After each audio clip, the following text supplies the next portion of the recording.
কিয়ামতের কঠিন ময়দান যেদিন কায়েম হবে, এই জমিন যেদিন তামা হয়ে যাবে, মাটি থাকবে না, এই পৃথিবীতে হবে হাসরের মাঠ। এখানেই এই গাজীপুর মাওনা শ্রীপুর যে যেখানে কবরে ঘুমায় আছেন, এখান থেকে উঠে এখানে উঠবেন, আরেক কানে যাইতে হবে না, ট্রাক দিয়ে আপনাদের আরেক কানে সাপ্লাই দেওয়া হবে না। এই পৃথিবী হবে হাসরের মাঠ। বলতে পারেন হুজুর লোকজন কিভাবে জায়গা হবে?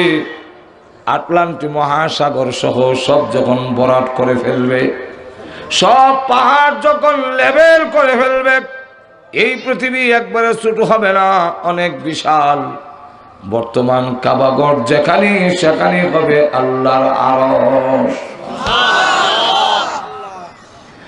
সব যখন এই ময়দানে উঠবেন, তখন দেখবেন এই জমিন আর মাটি নয়, তামা হয়ে গেছে। কেন? তামা হইলে গরম হয় বেশি। লোহা, তামা, কাঁসা, অ্যালুমিনিয়াম, টিন, এই জাতীয় জিনিসগুলো এই হবে। জমিন যখন তামা হয়ে যাবে, গরম পা রাখা যায় না। সূর্যরা, যেই সূর্য পৃথিবী থেকে বিজ্ঞানীরা বলেন 9,30,00,000 মাইল দূরে, আল্লাহর রাসূল বলেন এই সূর্যরা লাকাদ মান্নাল্লাহু আলাল মুমিনিনা ইয বাআসা ফীহিম রাসূলা, নিশ্চয় নিশ্চয় তোমাদের উপরে, মুমিনদের উপরে ইহসান, অনুগ্রহ করেছেন যখন তাদের মধ্য থেকে একজনকে রাসূল প্রেরণ করেছেন। রাসূলাম মিনহুম আই মিনাল মুমিনিন।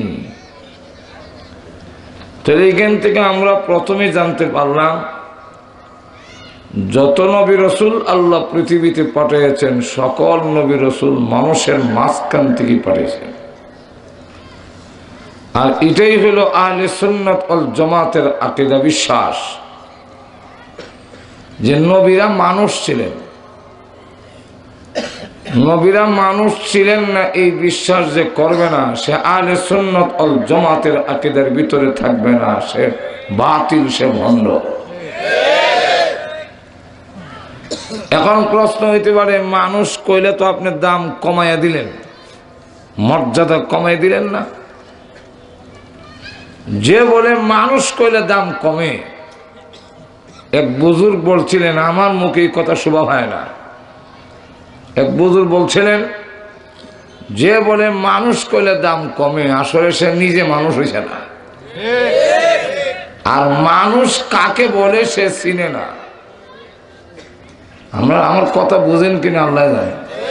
ঠিক আছে, হ্যাঁ না পেয়ে সে নিজেও মানুষ হইছে না, আর মানুষ কাকে বলে সে চিনে না। এই কারণে বলে মানুষ কইলে দাম কমে। মহান আল্লাহ পাক বলতেছেন মানুষকে আল্লাহ সম্মানিত করেছেন। এখন যদি কেউ বলে মানুষ কইলে দাম কমে যায়, আল্লাহ বলতেছেন বানানেওয়ালা, তিনি বলতেছেন মানুষের ইজ্জত সম্মান বেশি। তাহলে যে বলবে মানুষ কইলে দাম কমে, তাহলে তার কি বলবেন? আল্লাহ নিজে বলতেছেন ওয়ালাকাদ কাররামনা বনি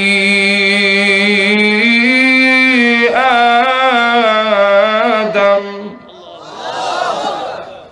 আল্লাহ নিজে বলছেন লাকাদ কাররামনা বনি আদম, যে আদমের সন্তান মানব জাতিকে আল্লাহ সম্মানিত করেছেন। এই কথা কার? আরো জোরে আওয়াজ দিয়ে বলেন। এরপরে আবার সকল মানুষ কি এক সমান? একটু জোরে কন। দুনিয়ার দৃষ্টিতেও এক সমান না, আখিরাতের দৃষ্টিতেও এক সমান না।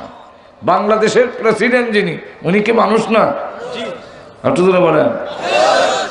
আর জুতার যে কালি দেয়, হে মানুষ না? প্রেসিডেন্টের হাত দুইটা, জুতার যে কালি দেয় হে হাত দুইটা, হের আঙ্গুল 20টা, প্রেসিডেন্টের আঙ্গুলও 20টা, ওই 50টা না। যেরকম ঠিক না? তার যেমন চোখ দুইটা, প্রেসিডেন্টের চোখ দুইটা। সে তার যেমন পাও দুইটা, প্রেসিডেন্টের পাও দুইটা। হ্যাঁ যেমন বিয়া করছে, প্রেসিডেন্টও বিয়া করছে। হ্যাঁ যেমন বাচ্চা কাচ্চা হয়, প্রেসিডেন্টের বাচ্চা কাচ্চা হয়েছে। হ্যাঁ যেমন খায়, প্রেসিডেন্টও খায়। হ্যাঁ যেমন পায়খানা করে, প্রেসিডেন্টও পায়খানা করে। হ্যাঁ যেমন পায়খানার মধ্যে দুর্গন্ধ করে, প্রেসিডেন্টের পায়খানার ক্ষেত্রে মেশকা আম্বরের গন্ধ করে নাই।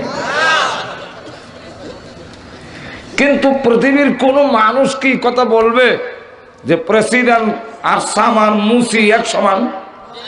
আর তো কন, তো দুনিয়ার দৃষ্টিতেও সকল মানুষ এক সমান না, আখিরাতের দৃষ্টিতেও সব মানুষ এক সমান সম্মান নয়।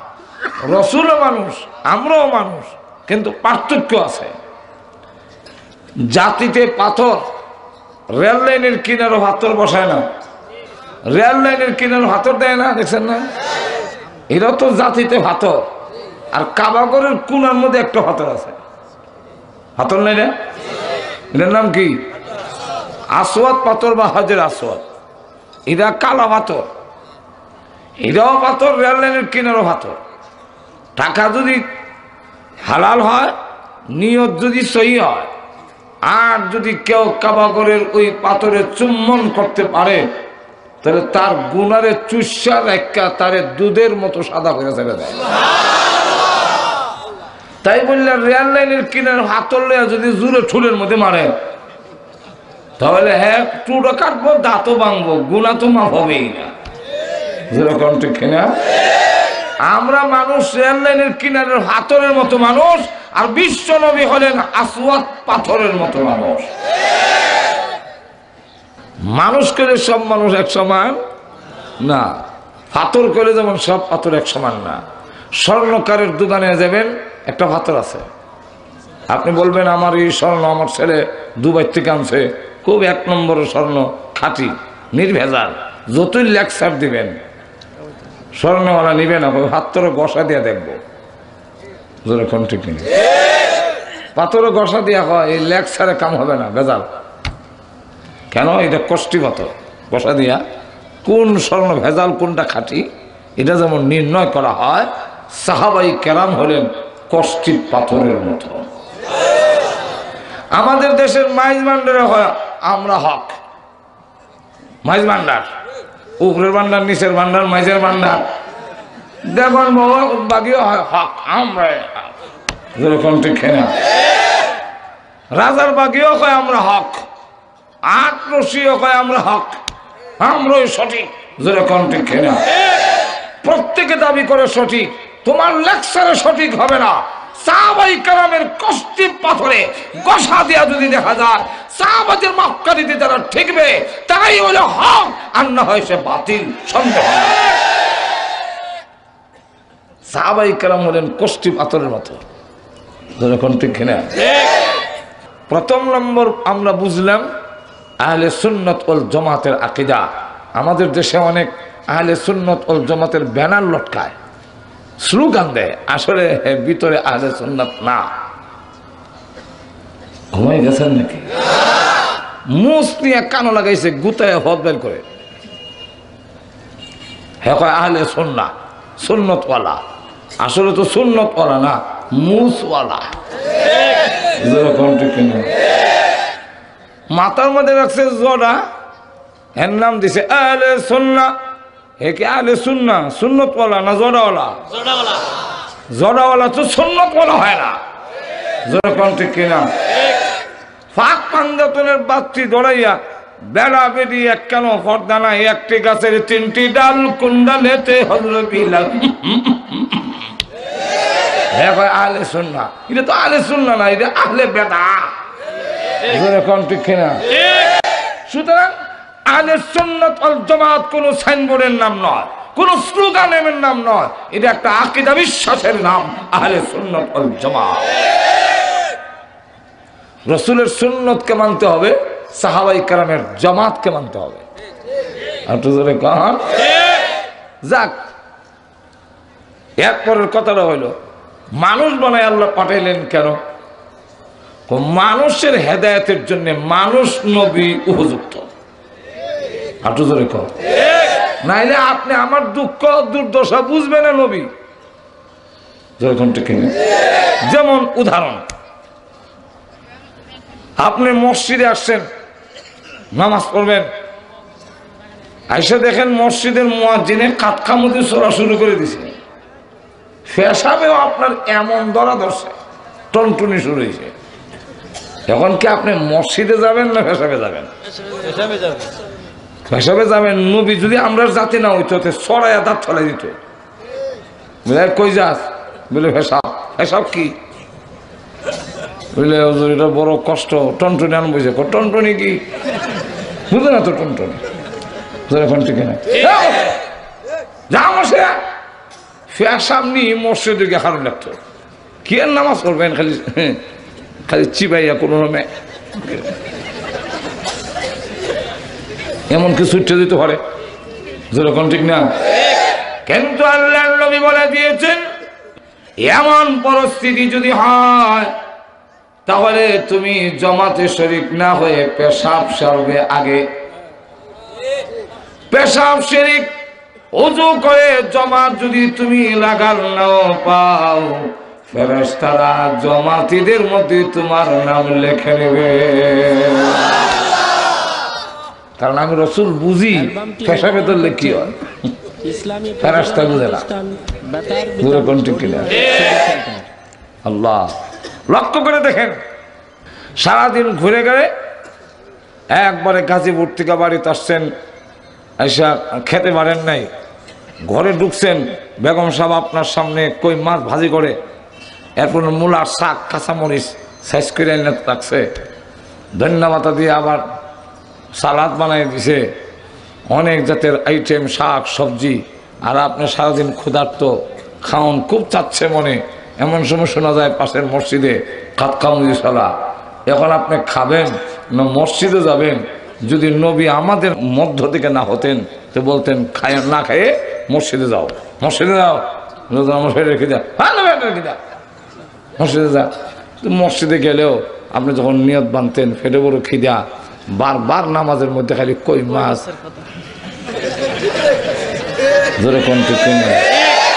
এই জন্য আল্লাহর নবী বলেন, তিরমিজির হাদিস, আল্লাহর রাসূল বলেন নামাজকে খাওন বানায়ও না, খাওন ডারে নামাজ বানাও। আর তো জোরে বলেন, নামাজকে খাওন বানায়ও না। আলহামদুলিল্লাহ রাব্বিল আলামিন, যে কই মাছটা থুয়েছি, আর রহমানির রহিম মুলার সাকো আছে।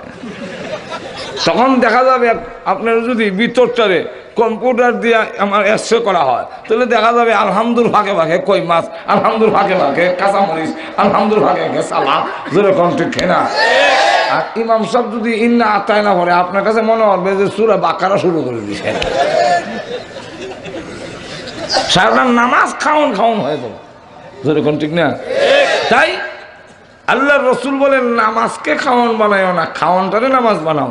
আপনি বলবেন এই দাঁত তাড়াতাড়ি সাবায়া দেয়, জিব্বার তাড়াতাড়ি গিল, জমা চলে যাচ্ছে, আর জমাত চলে যাচ্ছে।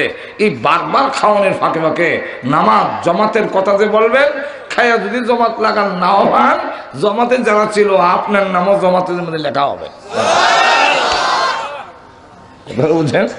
তাহলে রাসূল যদি না আমাদের মধ্য থেকে না হতেন তাহলে আমাদের দুঃখ দুর্দশা বুঝতেন না।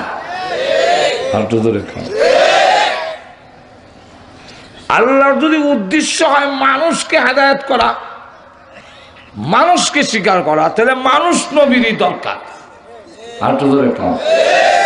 আমরা ছোট সময় দেখছি বক শিকারী, বক বক বুঝেন তো আপনারা?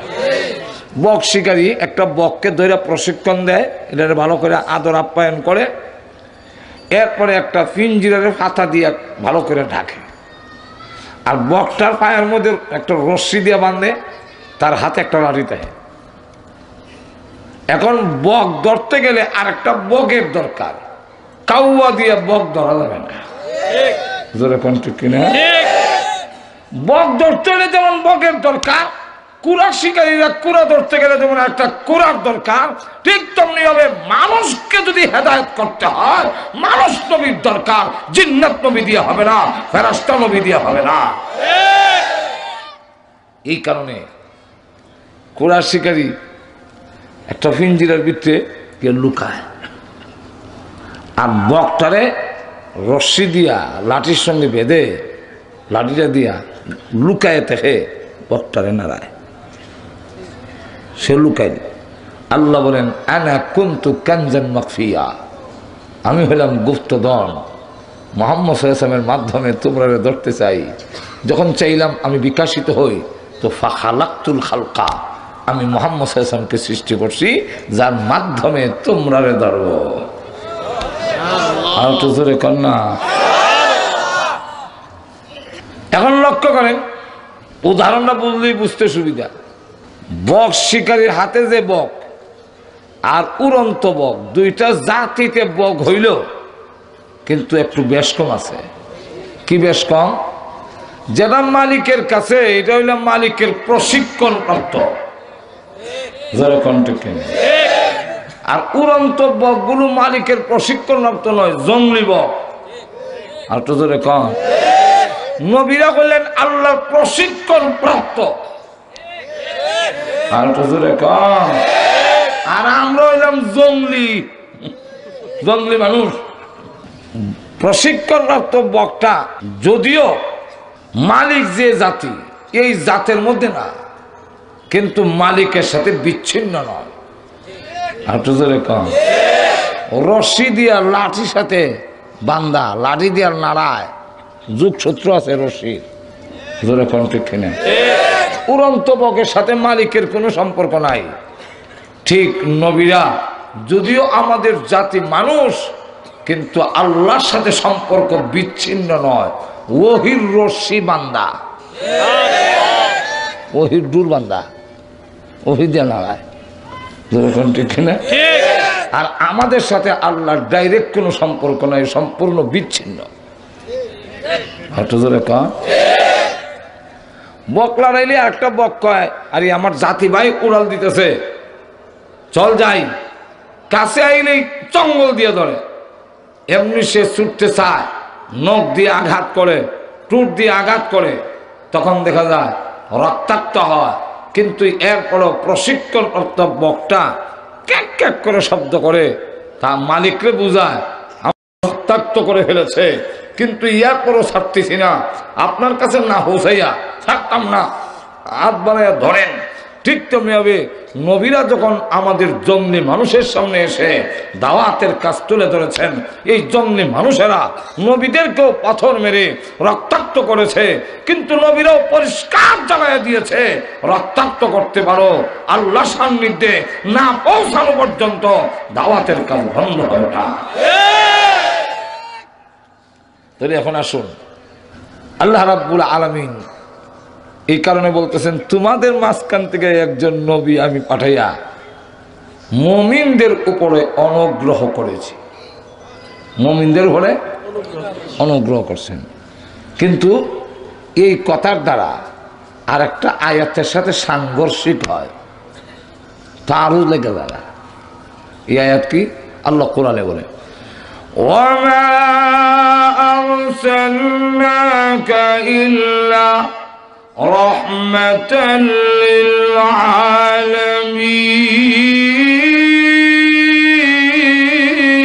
আলামিন। ওয়ামা আরসালনাকা ইল্লা রাহমাতাল লিল আলামিন। রাসূল হলেন রাহমাতুল লিল আলামিন, রাহমাতুল লিন নাস।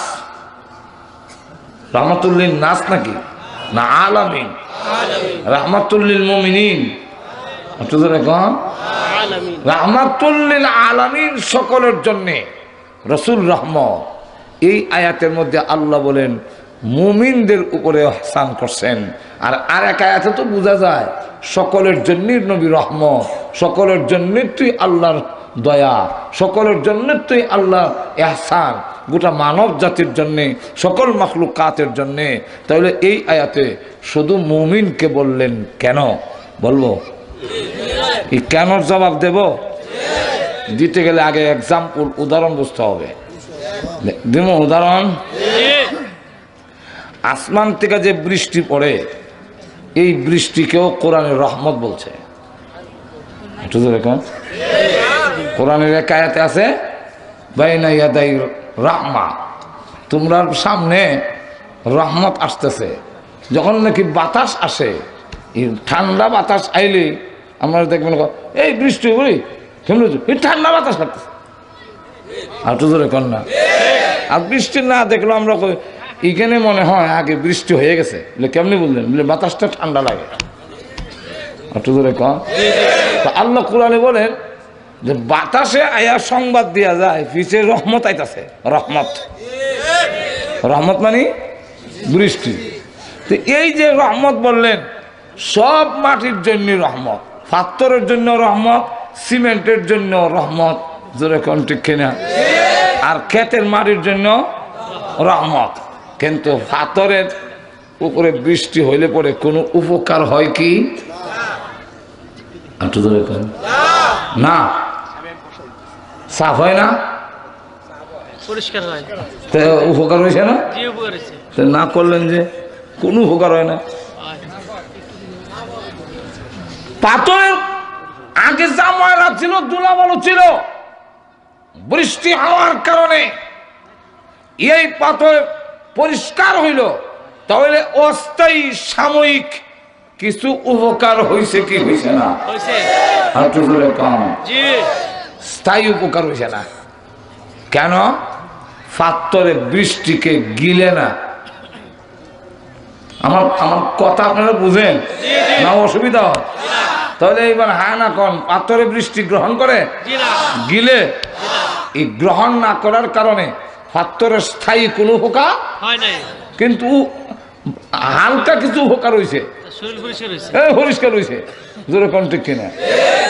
ঠিক তেমনি হবে রসুল আবু জাহেলের জন্য রহমত, আব্দুল্লাহ ইবনে উবাই ইবনে সলুলের জন্য রহমত, আবু বকর, উমর, উসমান, আলী, তালহা, জুবায়ের, তাদের জন্য রহমত।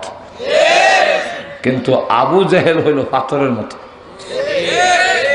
উতবা, সাইবা, ওয়ালিদ ইবনে মুগিরা, বারাক ওবামা, বুশ, বিলাই ক্লিনটন, টনি ব্লেয়ার, এরা হইল পাথর। রসুলের দ্বারা এরাও উপকৃত, কিন্তু অস্থায়ী। সারা পৃথিবীর বেঈমান কাফেরদেরকে আল্লাহ রাব্বুল আলামিন খাওয়াচ্ছেন, খাওয়ার বন্ধ করেন না। এর কারণ হইল মূলে বিশ্বনবী। বিশ্বনবী যদি দুনিয়াতে না আসতেন, আমরা ইমানের মতো দৌলত পেতাম না। ইমান আমরা পেয়েছি বিশ্বনবীর মাধ্যমে। এই বিশ্বনবীর মাধ্যমে ইমান পাইলাম। আর ইমানদারের ইমান যতদিন থাকবে ততদিন পর্যন্ত আল্লাহ আসমান আর জমিন ভাঙবে না। তাহলে বেঈমান কাফেরারে আল্লাহ খাওয়াইতেছেন, মূলে গিয়ে দেখা যায় বিশ্বনবী। বিয়া বাড়িতে যা কিছু আয়োজন করা হয় উসিলা কেটা? কার সম্মানে? আর একটু জোরে বলেন।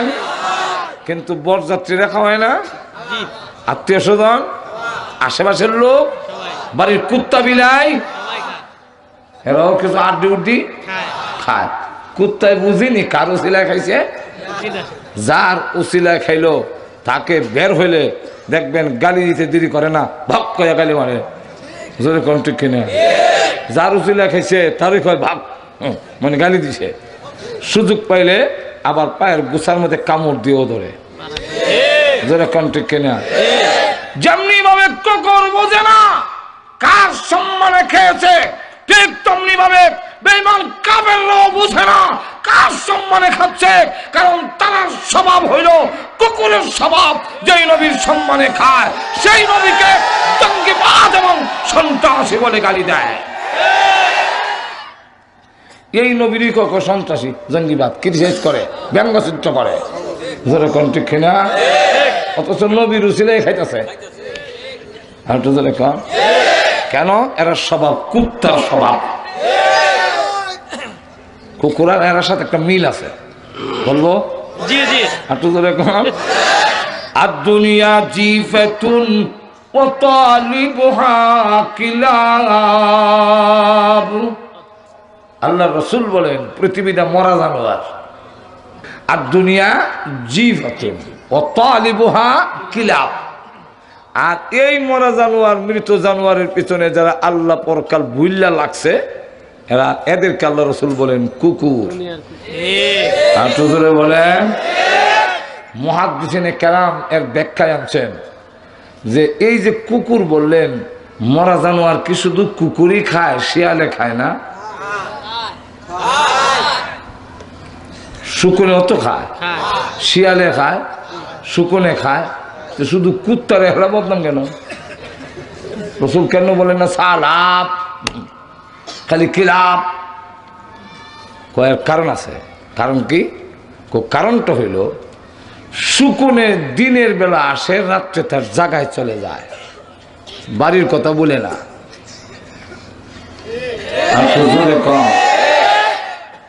লক্ষ্য করে দেখবেন, শিয়াল রাত্রের বেলায় আসে, দিনের বেলা আসে না, তার বাড়ির জায়গা চলে যায়। আর কুত্তা 24 ঘন্টাই ফেদ আছে আর জানোয়ার আছে। কুকুর যেইভাবে মৃত জানোয়ার পেলে মালিকের কথা বলে যায়, বাড়ির কথা বলে যায়, ঠিক তেমনি ভাবে যেই সমস্ত লোকেরা দুনিয়ার মরা জানোয়ার পাইয়া আল্লাহ মালিকের কথা বলে যায়, পরকালের কথা বলে যায়, হ্যাঁ, আর কুকুরের মধ্যে কোনো পার্থক্য থাকে না। যাক, দুনিয়াতে তারা কাফেররা বিশ্বনবীর দ্বারা উপকৃত হয় কিনা? এটা কি স্থায়ী না অস্থায়ী? আর তো জোরে বলে যে কাফেররা সাময়িক উপকৃত হয় বিশ্বনবীর মাধ্যমে।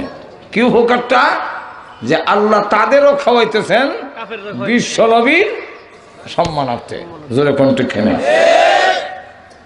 পরে কালেও কাফেররা অস্থায়ী উপকার হবে, কাফেররা পরকালেও অস্থায়ী উপকার। বলবো একটু জোরে কন। কিয়ামতের কঠিন ময়দান যেদিন কায়েম হবে, এই জমিন যেদিন তামা হয়ে যাবে, মাটি থাকবে না, এই পৃথিবীতে হবে হাসরের মাঠ। এখানেই এই গাজীপুর, মাওনা, শ্রীপুর, যে যেখানে কবরে ঘুমায় আছেন, এখান থেকে উঠে এখানে উঠবেন, আরেকখানে যাইতে হবে না। ট্রাক দিয়ে আপনাদের আরেকখানে সাপ্লাই দেওয়া হবে না। এই পৃথিবী হবে হাসরের মাঠ। বলতে পারেন হুজুর, লোকজন কিভাবে জায়গা হবে? আটলান্টিক মহাসাগর সহ সব যখন ভরাট করে ফেলবে, সব পাহাড় যখন লেভেল করে ফেলবে, এই পৃথিবী একবারে ছোট হবে না, অনেক বিশাল। বর্তমান কাবাগর যেখানে, সেখানে হবে আল্লাহর আরশ। সব যখন এই ময়দানে উঠবেন, তখন দেখবেন এই জমিন আর মাটি নয়, তামা হয়ে গেছে। কেন? তামা হইলে গরম হয় বেশি। লোহা, তামা, কাঁসা, অ্যালুমিনিয়াম, টিন, এই জাতীয় জিনিসগুলো এইভাবে জমিন যখন তামা হয়ে যাবে, গরম পা রাখা যায় না।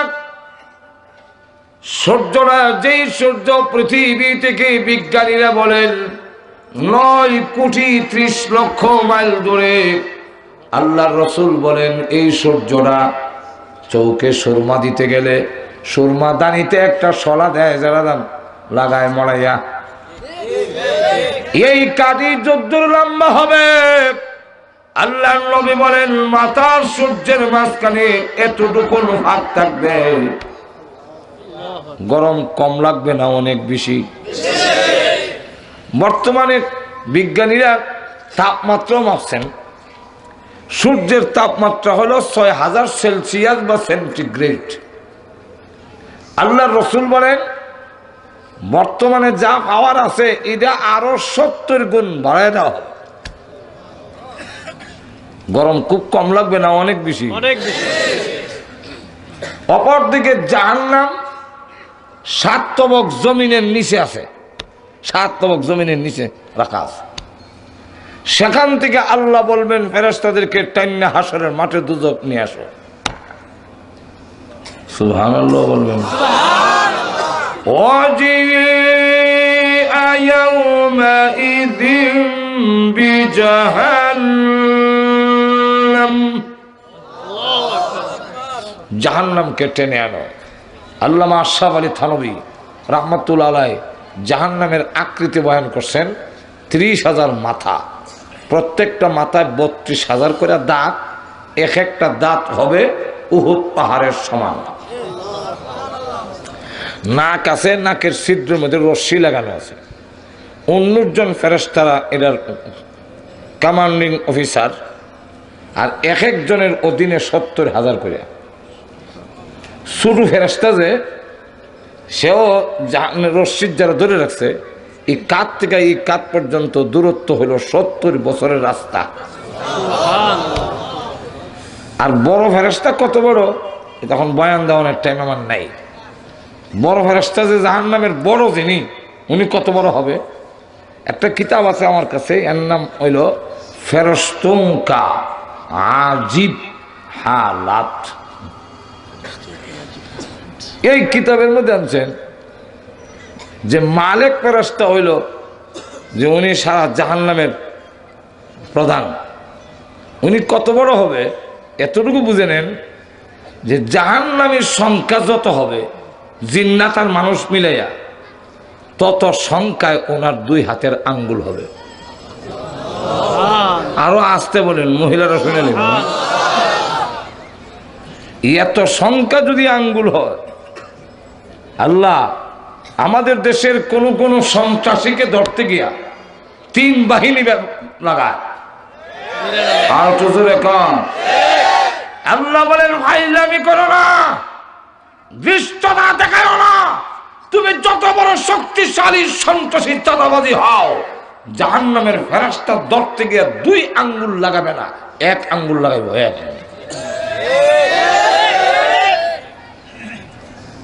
এখন এইভাবে দইরা জাহান্নামের দিকে যখন ঢিল মারবে,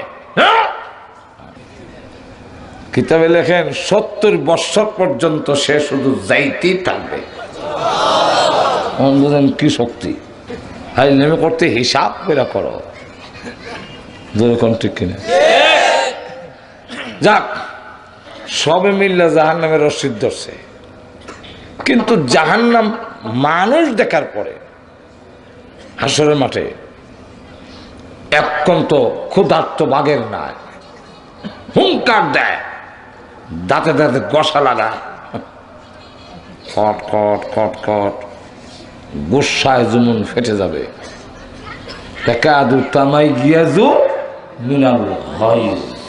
ফেরেশতারা ধরে আটকায়, কিন্তু আটকাইলে কি হবে? আমাদের দেশে যারা বড় সার ভালো, সার বোঝেন তো, সার, হ্যাঁ, এই সার এমনি মালিকের রশিদ ধরে রাখলে দেখবেন হ্যাঁ যখন দৌড় দেয় মালিক এমনি রশিদ ধরে রাখে, মালিক অটোমেটিক যায়। ঠিক না? জাহান্নাম যখন টান দেয়, 19 জন এক একজনের অধীনে 70,000 করে, সব অটোমেটিক যায়। প্রভু তুমি না বলেছিলে মানুষ আমার খাবার, লক্ষ লক্ষ বছর ধরে আমি ক্ষুধার্ত, খাবারের অভাব নাই গো, বলো না রশিদা ছেড়ে দিতে, সবগুলো খাওয়ান খেয়ে ফেলি। আল্লামা মুফতি শফি সাহেব রাহমাতুল্লাহ আলাইহি তাফসীরে মারিফুল কোরআনে এই আয়াতের ব্যাখ্যায় আনছেন, হঠাৎ করে ফেরেশতাদের হাত থেকে রশিদা ছুটে যাবে, তখন সে ধাওয়া করছে জাহান্নামের দিকে। আর যতগুলো নদ নদীর রেখা ছিল সমস্ত রেখা দিয়ে এক একটা জিহ্বা বেরিয়েছে গ্রাস করার জন্য। এই অবস্থায় ফেরেশতারা বারবার চেষ্টা করতেছে রশিটা ধরার জন্য, কিন্তু লাগাল হয় না, হেজেতেছে পাগলের মতো। এই অবস্থা দেখা নবীরা তখন বলবে উম্মতের দরকার নাই, আমার আছে। গাউস কুতুবরা বলবে আল্লাহ মুরিদ লাগতো না, আমারে বাঁচাও।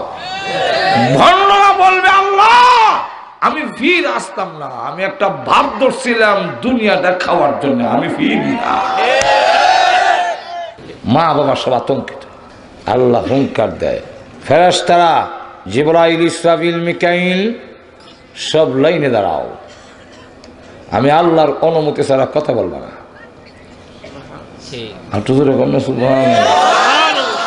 আসেনি কোরআন শরীফ, ইয়াউমা ইয়াকুমুর রূহু ওয়াল মালাইকাতু সাফফা লা ইয়াতাকাল্লামুনা ইল্লা মান আযিনা লাহুর রাহমান।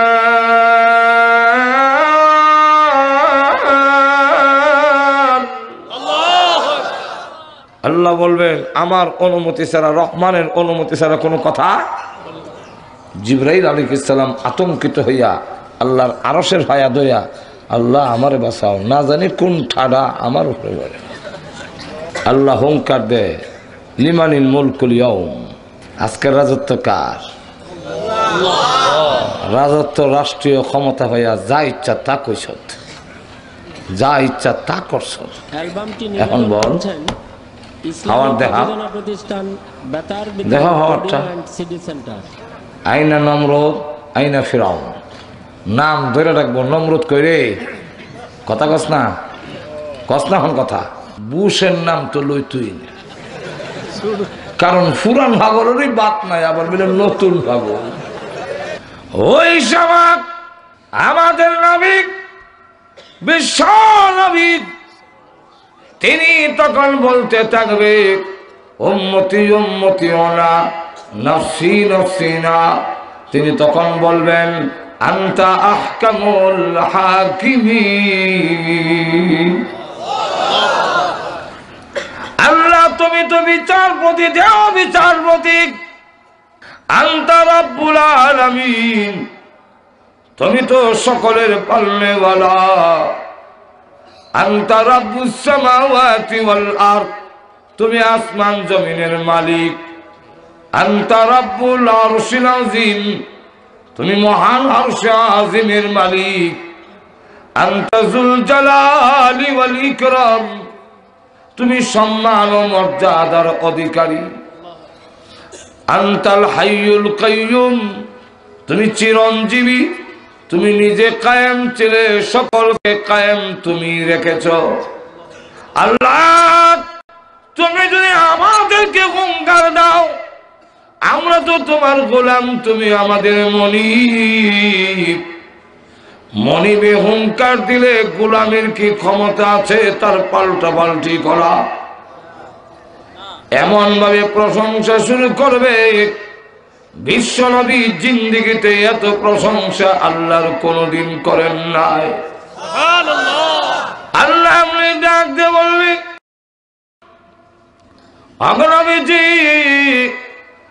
মাথা উঠান, আপনার প্রশংসা শুনে আমি আল্লাহর রাগ গুসা ঠান্ডা হয়ে গেছে। এই কিয়ামতের কঠিন ময়দানে সর্বপ্রথম আপনাকে আমি আল্লাহ কথা বলার জন্য অনুমতি প্রদান করলাম। আপনি কথা বলেন, সম্ভব। হাসরের মাঠে দাঁড়ায় দিছে তামাক জমিনে সূর্যের নিচে কতদিন? একটা দিনই হবে এই পৃথিবীর হিসাব মতে 50,000 বছরের সমান। কয় বছর? 50,000 বছর। আমার কথা না, আল্লাহ কোরআনে বলে দিয়েছেন মিকদারুহু 50 আলফ সানা, 1000 বছর, 50,000 বছরের সমান একটা দিন ধরে রয়েছে। এখানে নমরুদ আছে, ফেরাউন আছে, হ্যাঁ, আবু জাহেল আছে, আবু লাহাব আছে, বুশ আছে, বারাক ওবামাও থাকবে। না থাকবে না? থাকবে। আপনিও থাকবেন, আমিও থাকবো। আরো জোরে কোন ঠিক না? আল্লাহ রাব্বুল আলামিন সবটের দাঁড় করে রেখে দিয়েছেন, কোন কথাই কয় না। আর খালি তার 50,000 বছর, চিন্তা করছেন বিষয়টা। এখন হাসরবাসীরা বলবে যে আমরা একটা ফায়সালা হয়ে যাক, জান্নাত আর জাহান্নাম বুঝি না, একটা ফায়সালা হোক। কোনো লোককে যদি একবার খালি কোর্টে আনে আর নেয়, আর একবার মাথা বাইর করে আবার নেয়, ফাঁসি দিবনি না দিত না, এরকম একটা টানাটানি যদি থাকে, তখন যারা এইভাবে নেয় এখন এইভাবে কোর্ট কাছারিতে টানা হেসার থেকে একটা দেলাম তো জোরে ঘন্টা ঠিক না। হাসরবাসীরা বলবে একটা ফায়সালা হয়ে যাওয়া বালা, দেলাম দুজবই। কিন্তু কথাটা বলবে কে? বলে একটা ফায়সালা করেন। সব হাসরবাসীর গিয়ে আপনার নাম রাব্বা, আপনার নাম রাব্বা, আব্বা মানে আদম আলাইহিস সালাম, সকলের আব্বা তো আদম আলাইহিস সালাম। আপনার নাম রাব্বা মানে কি করা? বলে একটু কন্যা বিচার আরম্ভ হইতে, বলে 1000 বার মাপ চাই। হাদিস শরীফ আসছে মুসলিম শরীফে, তখন বলবে ইতু নুহা, তোমরা নূহ নবীর কাছে যাও। নূহ নবীর কাছে গিয়ে হবে আপনি না আমরা শরীয়তের প্রথম নবী, আপনি একটু মেহরবানি করে আল্লাহর কাছে বলেন না বিচারটা, মানে বেহেশত দিবেন না, বেহেশত তো একটা দেওয়া লাভ, এই কথাটা আল্লাহর কাছে বলেন। নূহ নবী আমিও মাপ চাই। বলে কেন? বলে আল্লাহ যদি উল্টা আমারে জিজ্ঞাসা করে যে 1000 মানুষ মরলো, তোমার ছেলে যে সময় মরে এই সময় সিল্লি মাসে লেগে গেল, এর আগে সিলি দিলা না, এটা জবাব দেওয়া আগে আমি না। তোমরা যাও ইব্রাহিম নবীর কাছে, তো ইব্রাহিম নবীর কাছে সবাই গিয়ে আপনার খলিলুল্লাহ, আল্লাহ উপাধি দিয়েছেন, আপনি আল্লাহর জন্য আগুনে জাপ দিছেন, ছেলে কুরবানি করছেন। হ্যাঁ, যদিও উনি তো কুরবানি করে দিয়েছে, কুরবানি ওইসা না, এটা হলো ভিন্ন, উনি তো করিবেন কত সব ডাক্তার ইয়া যেরকম ঠিক খেনা। এখন আপনি কোরবানি করছেন, আপনি অনেক কিছু আপনি বলেন না। ইব্রাহিম নবী বলেন আমি মাপ চাই। বলে কেন? বলে আল্লাহ যদি উল্টে জিগায় বউরে বোন কইসলা কেন?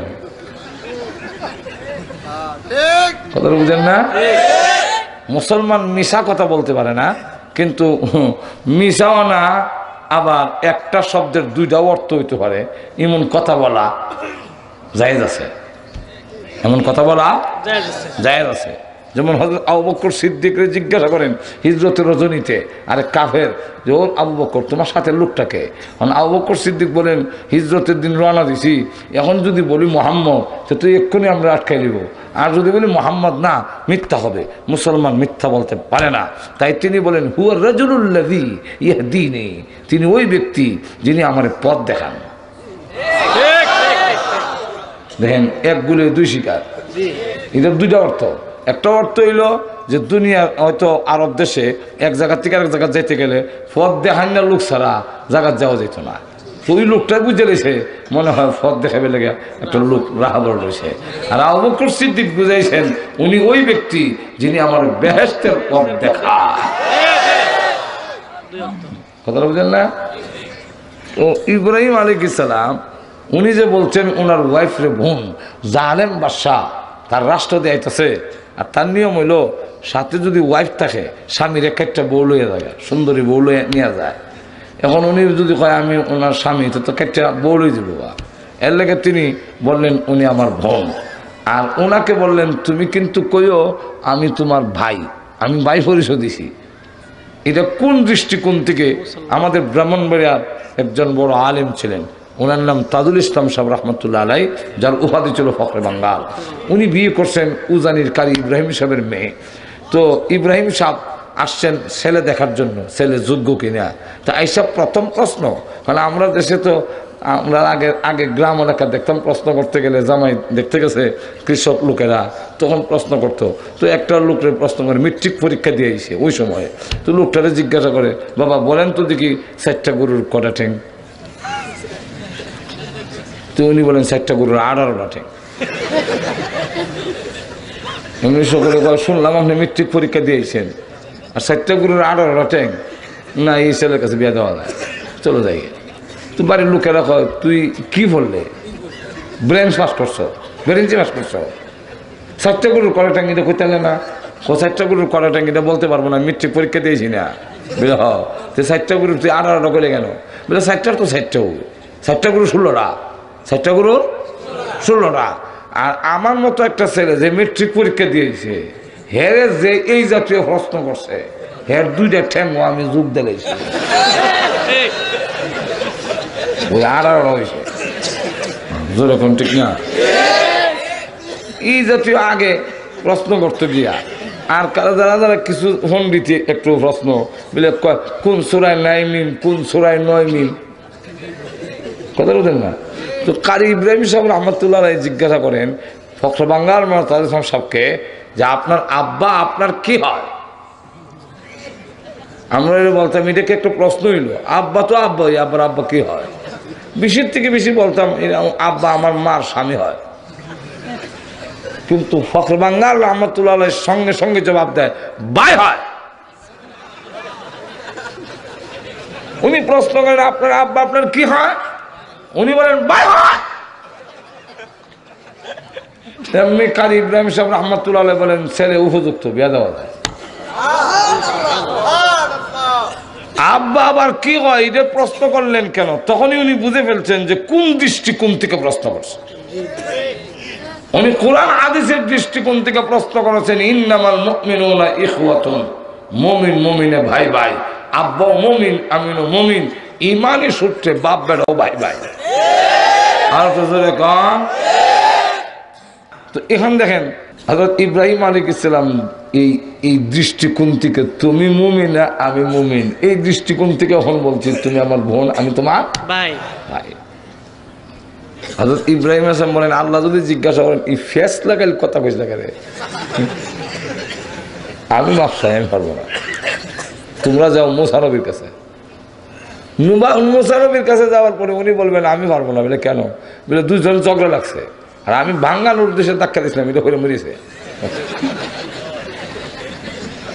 আমার আল্লাহ যদি জিজ্ঞাসা করেন যে একটা লোকটা ধাক্কা দিয়ে মারিলে এটার জবাব আগে দেওয়া যাও আমার উম্মত লাগতো না আমার জান বাসায় তোমরা যাও ঈসা নবীর কাছে ঈসা নবীর কাছে আসার পরে উনি বলবেন আমিও পারবো না বলে কেন বলে আল্লাহ যদি আমার উল্টা জিজ্ঞাসা করেন তুমি সুপারিশ করবো পরে আগে বলো তোমার উম্মতেরা তোমাকে আমার ছেলে বানাইছিল কেন আমার তো কোনো ছেলে নাই তুমি কি আমার ছেলে বললেন না তো এটার জবাব আমাকে দেওয়া যাও ফুট বানাইছিল কেন লেগে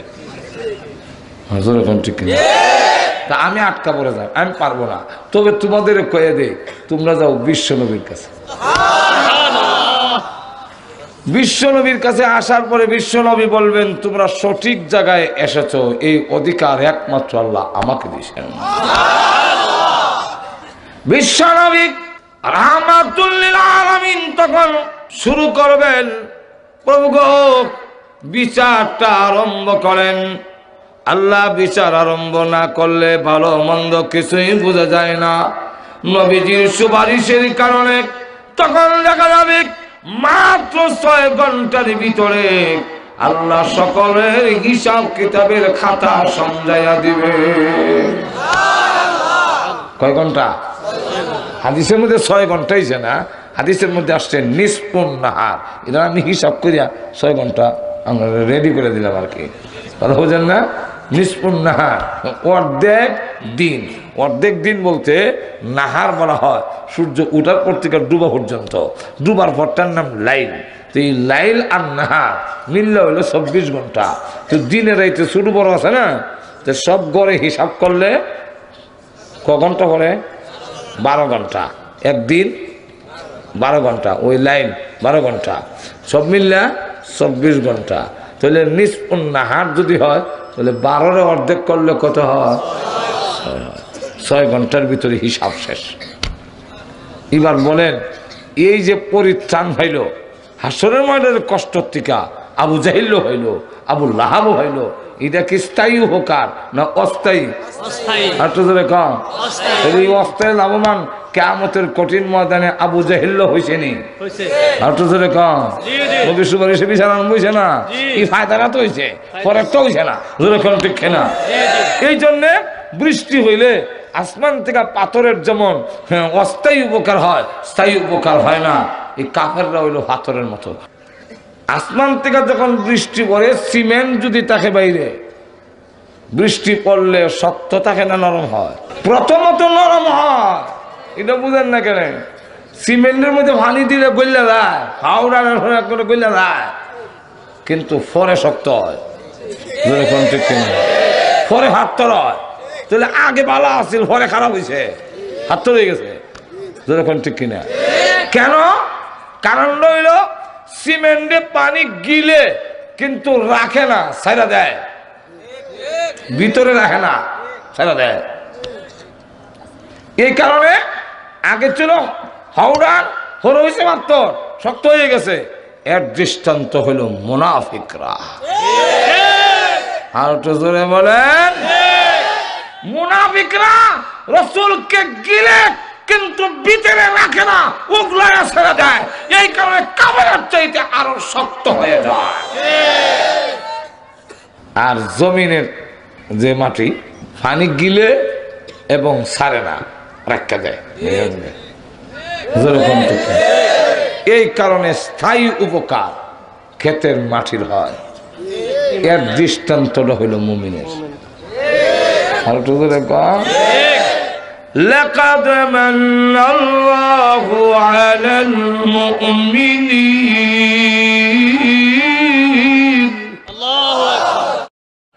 আর কোরআনে যত মুমিনিন কইছে এর অধিকাংশ মুফাসসিরে কেরামের রায় হইল সাহাবায়ে কেরাম। কারণ এর প্রথম মিসদাক, প্রথম এর হইল সাহাবায়ে কেরাম। যখন কারা সাহাবায়ে কেরাম, আর তো যখন সাহাবায়ে কেরাম সত্যিকারের মুমিন ছিলেন। আমরা সত্যিকারের মুমিন না, বেজাল মুমিন। আর তো যখন আমেরিকাতে কিছুদিন আগে হামলা হয়েছে, টর্নেডো, ফিরাইতে পারছে না, এত বড় শক্তি ফিরাইতে পারে না। কিন্তু মদিনায় একবার টর্নেডো আয়া আসতেছে, উমর যখন জানতে পারলেন টর্নেডো আসতেছে, দইরা মাঠে গেলেন, গিয়ে হাত দিয়া ইশারা দিয়ে বলেন থামো। আর একটু জোরে থামো। সঙ্গে সঙ্গে টর্নেডো থেমে গেছে। আর একটু জোরে কর না। ওমর রাদিয়াল্লাহু আনহু সামনে যায়, টর্নেডো পিছে যায়। উনি সামনে যায়, টর্নেডো পিছে যায়। এখন এইভাবে নিতে নিতে পিছনের দিকে তাড়াইয়া পরে এক জঙ্গলের দিকে, পাহাড়ের দিকে আঙ্গুল দিয়ে ইশারা দেখা, ওই পাহাড়ের দিকে চলে যা, কোন দেশের জনগণের বস্তিতে ঘর বাড়ি ভাঙবি না। বস্তি আর আমলা না করিয়া পাহাড়ের ভিতর দিয়ে চলে গেছে। কি পরিমাণ দামি হয়েছে বুঝছেন তখন বিষয়টা? কেন? রাসূলকে তারা গ্রহণ করছেন করার মতো। একটু জোরে কম। রাষ্ট্রপ্রধান কিন্তু জবের রুটি জৈতুনের তেল দিয়া খায় রাষ্ট্রপ্রধান আমিরুল মুমিনিন। আচ্ছা, আপনাকে যদি জবের রুটি দেই সোয়াবিন তেল দিয়া, কটা খাইবেন? খাইতে পারবেন সোয়াবিন তেল দিয়া? আচ্ছা না, বড় করে একটা কোনো খেয়ে নিলেন, এর বেশি খাইতে পারবেন? পেটের বুকের ছুটে হয়তো কিছু সাবাইয়া গিল্লা খানে খাই নিলেন। আমিরুল মুমিনিন জবের রুটি, গমের না, জবের রুটি জৈতুনের তেল দিয়া খায়, কঙ্কাল হয়ে গেছে, উমরের হাড্ডি গোনা যায়। সকলেই কয় উমর যদি এইভাবে চলতে দেখে বেশি দিন থাকবে না, শেষ হয়ে যাবে। তো ওনাকে কে বলবে পর্যাপ্ত পরিমাণে ঘম পাওয়া যায়, পর্যাপ্ত পরিমাণে মহন গোস্ত পাওয়া যায়, তো জৈতুনের তেল দিয়া না খাইয়া গোস্ত দিয়া যদি খান তাহলে তো একটু ভালো হইতো। এই কথাটা বলতে তো কেউ সাহস পায় না। মিস্টার ইবলিস উমর যে ফদ দেওয়া যায় এটা তো যায় না, মিস্টার ইবলিস ওই। আল্লাহ রসুল বলেন উমর তোমাকে দেখলে মিস্টার ইবলিসও ভয় পায়। এই রাস্তা দিয়ে শয়তান যায় না, উমর আইতাছে আমি না। কথাটা বুঝে?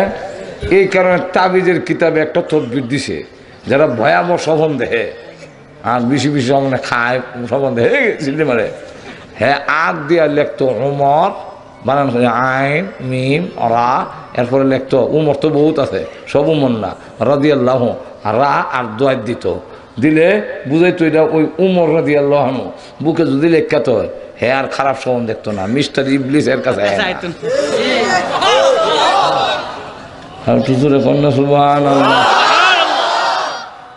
কে বলবে? সকলে মিললে হয় ওনার মেয়েকে বলি, ওনার মেয়ে যদি ওনার মেয়ে কিন্তু ফদে বড়, বিশ্ব নবীর আদরের স্ত্রী উম্মাহাতুল মুমিনিন হযরত হাফসা রাদিয়াল্লাহু আনহা, ওনার কাছে যাই, ওনারে গিয়ে হটাই, তো ওনাদের সকলে কইয়া বলেছে আপনার আব্বারে কি এখন দেশে গম অভাব নাই, গোস্তের অভাব নাই, এখন খাইলে কোনো সমস্যা না, অসুবিধা কি? তো উনি কি আব্বা দেশের স্বার্থে, জনগণের স্বার্থে, ইসলামের স্বার্থে স্বাস্থ্যের তো দরকার, পর্যাপ্ত পরিমাণে গম পাওয়া যায়, গোস্ত পাওয়া যায়, একটু খাইতেন যদি। কইতে দিয়েছে উমর কান্দা শুরু করতে দিয়েছে। আব্বা আপনি কাঁদছেন কেন? মা জীবনে কোনোদিন কল্পনা করি নাই গো তোমার কাছ থেকে এই কথা আমি শুনবো। হ্যাঁ মা, তুমি না বিশ্ব নবীর আদরের স্ত্রী, ও মা তুমি বলো গো আমার নবীজি কি খাইতেন? আম্মা জান হাফসা রাদিয়াল্লাহু আনহা বলেন, হে আব্বা আমি নিজে দেখেছি বিশ্ব নবী জবের রুটি জৈতুনের তেল দিয়ে খেতেন। হযরত ওমর বলেন, মা গো কঙ্কাল কেন? আল্লাহর কসম আমার প্রাণ যদি চলেও যায় আমি নবীর তরিকা থেকে 1 ইঞ্চিও নড়তে পারবো না। তারা নবীকে গ্রহণ করেছিলেন সঠিকভাবে, এই কারণে তারা দুনিয়া এবং আখিরাতেও দামি। রাসূল বলেন, জান্নাতের ভিতরে গেলাম, সুন্দর বালাখানা দেখে আকর্ষণ যখন হয়ে গেল, এত সুন্দর বালাখানা আমি দেখে আশ্চর্য হয়ে গেলাম, নবীকে আকর্ষণ করে ফেলেছে। বুঝতেছেন তো বিষয়টা কত আকর্ষণীয়, দামি দামি পাথর কারুকার্য। রাসূল 1 কদম 2 কদম বিল্ডিং এর দিকে যায়, ফেরেশতারা বলেন, নবী ঘরটা কার জানেন? রাসূল বলেন, কার জন্য বানাইছেন আল্লাহ? কয়েক আরবির জন্যে। রাসূল বলেন, আনা আরবি। তখন ফেরেশতারা বলেন, এক কুরাইশের জন্যে। রাসূল বলেন, আনা কুরাইশি, আমিও তো কুরাইশি। ফেরেশতারা বলেন, এক যুবকের জন্যে। রাসূল বলেন, আমিও তো যুবক, আমি তো বুড়ো হয়েছি না। তাহলে বলো না, নামটা বলো না, কার জন্য? কুরাইশি, আরবি, যুবক, শাবাব, এইগুলা বলো, বলো তার নাম কি?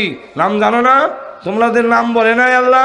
বলে হ্যাঁ, আল্লাহ এলান করে দিয়েছেন জান্নাতের ভিতরে, ও জান্নাতের খাদেম খদ্দামরা তোমরা ভালো করে স্মরণ রাখো, এই সুন্দর বালাখানা আমি তৈরি করে রেখেছি ওমর ইবনুল খাত্তাবের জন্য।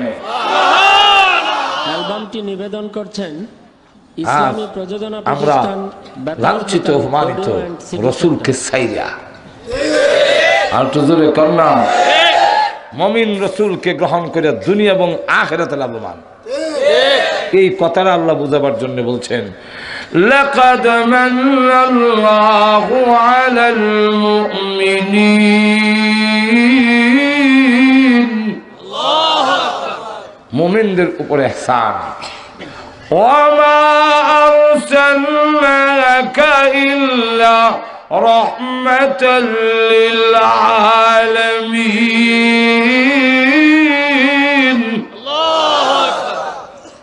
রসুল সকলের জন্য রহমত, আবু জাহলের জন্য রহমত, কিন্তু একটা শব্দ মাজুব আছে, লুকাইল আছে। এটা কি বলে? রসুলের প্রতি ঈমান থাকতে হবে। এই কথাটা হলো আমার আয়াতে, লাকাদ মান্নাল্লাহু আলাল মুমিনিন। কথা বুঝছেন? যাক, এখন সেই নবীকে 4টা দায়িত্ব দিয়ে পাঠাইছেন। ধরে কোন কয়টা? 4টা। আর তো ধরে এর মধ্যে প্রথম নম্বর, ইয়াতুলু আলাইহিম আয়াতিহি, আল্লাহু আকবার, কোরআন তেলাওয়াত করেন।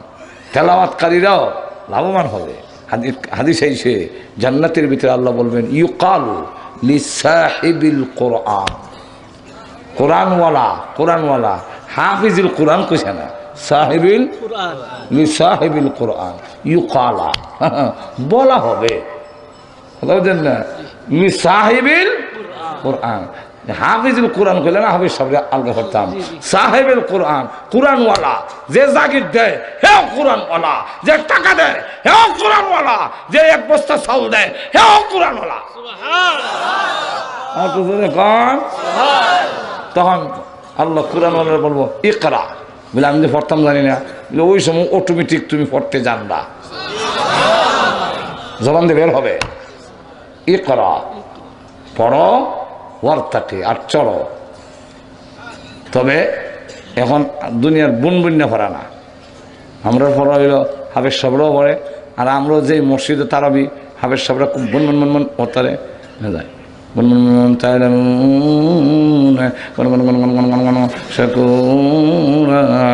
একবার এখানে গে দেখবেন মুসল্লি বেশি,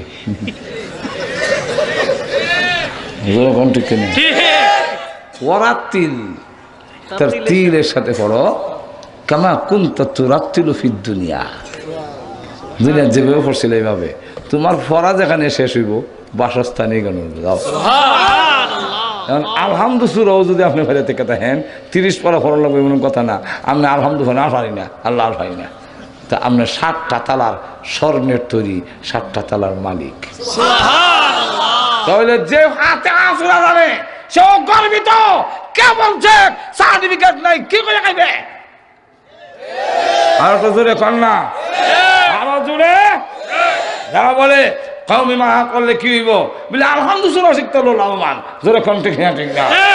আলহামদুলিল্লাহ করলেও আপনার ছেলেকে কৌদুর কি বানাইলেন, একটা আমারও কয় কৌদুর একটা ছেলে আলহামদুলিল্লাহ 3 ছেলে 3 জনই হাফেজ, তখন 3 কৌদুর একটারে ডাক্তার ডাক্তার হলে কি দিব, কি হবে বলেন? হ্যাঁ ডাক্তার হলে আমার কি হইল, জোরে কোন ঠিক না? হে কি হইল, হে কি হইল? ডাক্তার হয়ে কিছু কামাই করলো, পয়সার অভাব নাই, এখন খাইবার টাইম নেই, ঘুমবার টাইম নেই, ফ্যান ফুরে জায়গায় দিক দে ভাইয়া, এটা বানবার টাইম নেই। অনেক ডাক্তার রেখে দেখি কাপড় ফুরিতে বানবার টাইম নেই, ব্যস্ততা, কথা বলছেন না? জমা করলো, মার্কেট করলো, বাড়ি করলো, তো ডাক্তার সাহেবের কি হইলো, মরে যাবে সময় তো শূন্য হাতে। আর যে আলহামদুলিল্লাহ জানে 30 পারা কোরআন জানলে তো শুকুর আলহামদুলিল্লাহ, সব দুনিয়ার বিল্ডিং দুনিয়ার সব ফালাইয়ে গেল, কিন্তু আখিরাতের বিল্ডিং 6666 তালার মালিক হইয়া মরতাছে।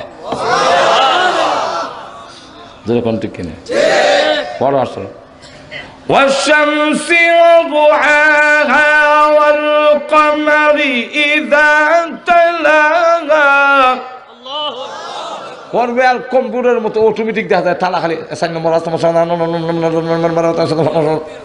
দৌড়ে উঠতেছে তালা। আল্লাহু আকবার।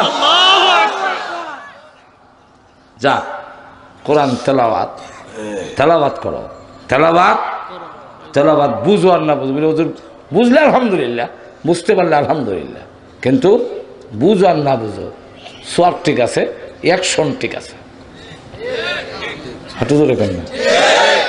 বুঝতে পারলে আলহামদুলিল্লাহ, শুকুর আলহামদুলিল্লাহ, কিন্তু না বুঝলে তো হবে না তা না, তবে শর্ত 2টা। দুইটা আমার কথা না, আল্লাহ বলছেন, বলবো الذين آتيناهم الكتاب, যাদের কিতাব দিছি তার জন্য শর্ত হইল ইয়াতুলুনাহু হাক্কা তিলাওয়াতি। 1 নম্বর শর্ত হইল তেলাওয়াতের হক আদায় করে পড়তে হবে, সহি শুদ্ধ করে পড়তে হবে। না আমরা কাজ হয় না, গিয়া দেখি যা একটা পড়া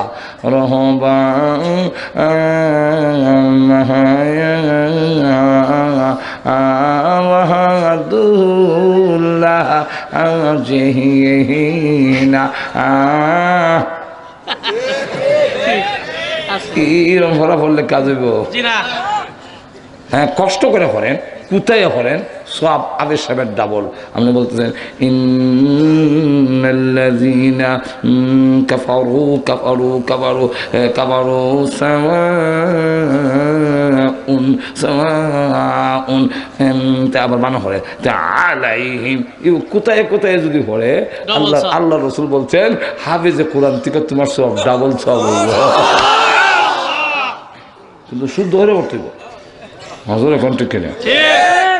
আচ্ছা যা, 1 নম্বর বিস্তারিত কোনের টাইম নাই। 2 নম্বর শর্ত হইল, 2 নম্বর শর্ত হইল ওয়ায়ুমিনুনা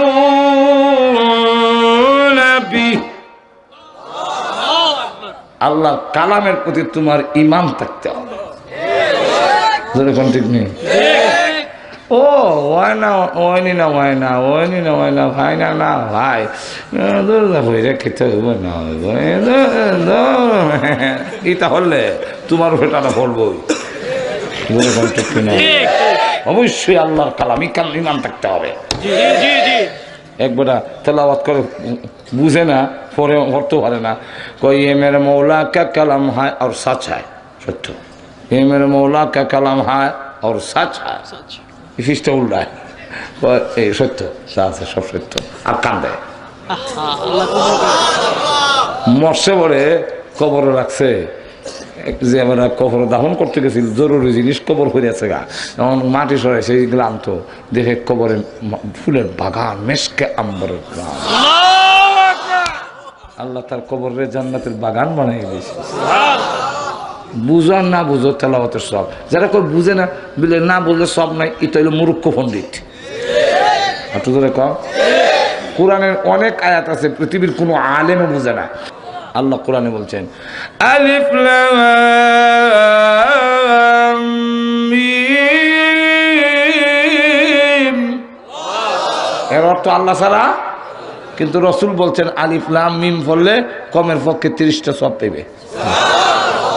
আর এটা স্বাভাবিক না বললো সব এগুলো ওই সাইডে বসে মশা কামড়ায় ওই দূর থেকে একটা গাছ উঠে আনছে মশা ধরে বের লেগে যখন এটা যে আমরা কেন খাত যায় কিউ তুমি চুলকাও করে কথা বুঝলাম না মশা তারা বেলে গাছ টানছিলাম ওই যে জাহান লাগে না কাজ জায়গায় তুই যদি সুত্রা গাছ লইস সুত্রা গাছ বুঝো আর না বুঝো এর মধ্যে ক্ষমতা দেওয়া লাগাইলে খাত যাই বুঝুরে কন্টেক্ট না সুত্রা গাছ আল্লাহর সৃষ্টি এটা যদি লাগাইলে খাত যায় আর কালাম তো আল্লাহর সৃষ্টি নয় আল্লাহর সিফত আল্লাহর অংশ সুতরাং তুমি লাগাই দেহ খাত যাইব জোরে কন্টেক্ট কিনা। আজকে কোরআন তেলাওয়াত বন্ধ করার ষড়যন্ত্র গভীরভাবে চলছে। সেই কোরআন আমরা ধরে রাখার জন্য প্রস্তুত আছি না সারা বিশ্বে আজকে কোরআন আওয়াজ উঠেছে। আজকে আমেরিকাতে যে অবস্থা হচ্ছে আমেরিকাতে আমরা দেশও আকাশে লক্ষ তারার জুনাক জ্বলেছে এটা উনবার লেগে 30,000 টাকা দা আনে কবি নজরুল ইসলামের গান উনবার লেগে 20,000 টাকা দা আনে ধরে এখন ঠিক কিনা তরুলতা কেন কষ্ট মনের কথা আরে জঙ্গলেতে তাই কা বুঝি দেখছ নবী রে এটা উনবার লেগে পয়সা দেখে লজ্জা হওয়ার কথা ধরে এখন ঠিক আর আমেরিকা মিশর থেকে একজন কারি সাহেবরে $8,000 খরচ করে নিয়েছে কোরআন শরীফ শোনার জন্য। কোরআন শোনার জন্য আজকে সারা বিশ্বে আমরা যখন কোরআন তেলাওয়াত করি আমেরিকায় সিলেটে শুরু হয়ে যায় লন্ডন তখন দেখা যায় আরে বাপরে বাপ কোরআনের যে একটা জাগরণ সৃষ্টি হয়েছে। সুতরাং আমরা বুঝাই দিতে হবে যত নাস্তিক আর ইসলাম বিদ্বেষীরা কোরআনকে যারা স্তব্ধ করে দিতে চায় আমরা প্রমাণ করে দিতে হবে প্রয়োজনে শৈলের তাজা রক্ত দিয়ে হলো কোরআন